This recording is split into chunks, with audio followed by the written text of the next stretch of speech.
awful time in Peace Corps. It wasn't really Peace Corps' fault, it wasn't really the country of Macedonia's fault. It's just sort of what happens when you're a 22-year-old woman and you walk bravely out of the closet and into the former Yugoslavia. So suffice it to say that by the fall of 2010, my service was ending and I was literally counting the days down until I returned home. And my method of counting down the days was to pretend that every remaining day was a dime. And I would figure out what I could buy from the Taco Bell menu with my remaining dimes. It's a weird time in my life. So finally I had only 8 dimes left. It was not even enough to buy a single original soft-shell taco.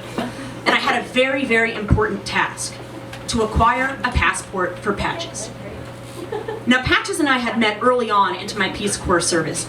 I'd been out at dinner at a friend's house when this poofy little calico kitten just waddled in the door and I became emotional jello, right? And Patches came home with me that night, just tucked right inside my winter jacket. Now Macedonians don't really keep pets, certainly not indoors, but fortunately I was not the first lonely and miserable Peace Corps volunteer to live with my landlords, and so they let Patches move in despite the cultural impropriety. But with 8 dimes left until departure day, Patches needed to visit a vet to get legalized for immigration to the United States. And that brought us to Vlado. Vlado was the town's horse and goat vet. He was also my preferred off-books taxi driver. You bring this kid. Yes, I am. This is Patches. Is special cat? Yes, Patches is a very special cat. Is famous cat. She very, very rich cat. You get maybe from president. Oh, no. I just basically found her on the street. You bring Macedonia cat of street to America. A couple needle pokes and Vlado's signatures later, Patches has her green card. And it sounds kind of insane, and yet, like, Patches was the most consistent thing in my otherwise completely unpredictable Peace Corps service, right? She gave me something to care about, she needed me, and in a place where no one understood me, it was okay that Patches didn't understand me, because she was a cat. So a week later, Vlado arrives to drive me and Patches to the airport, about 2.5 hours away, and what became immediately apparent was that Patches hated traveling. Cat is very, not happy. Hello, cat to airplane, is very much cry. Maybe you give cat whiskey to make it sleep.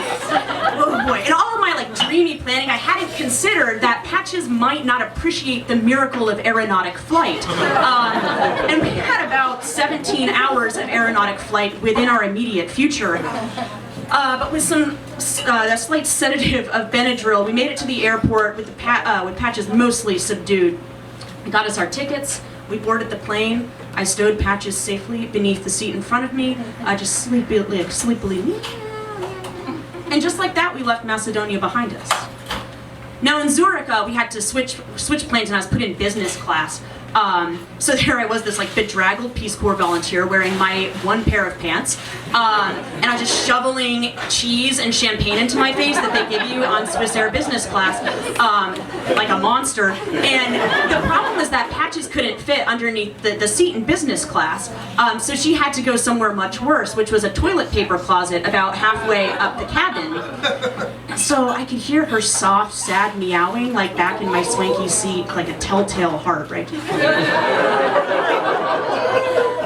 Oh my god, and the seat reclines into a bed. It's the nicest bed I've slept on in God knows how long. But I couldn't sleep. I just felt so sad for this cat that I had dragged from her homeland to bring back to mine, and who was now just alone in this dark toilet paper closet, flying over an ocean that she didn't even know existed. So I got up from my seat bed and I went up and I spent my entire time in Swiss Air business class, standing next to the toilet paper closet with my hand inside her cat carrier, telling her how many pennies were left until we would finally land. And for some reason it was then that it hit me how scared and nervous I was to come home, right? Despite all of my enthusiastic counting down, I still felt like just a kid. I was 24 at this point, and I was just standing there next to a toilet paper closet petting my strange foreign cat, and just heading for this future that was completely unknown and unpredictable. But eventually we did arrive. Patches made it out of the toilet paper closet. And I remember walking with her over my shoulder through Boston Logan Airport. I was overwhelmed by the English, the bright lights, the Starbucks, the fast walkers. And we got to the passport counter, and the lady looked over the counter and she said, "Were you a good little traveler today?" to the cat. And she wasn't, but you know, okay.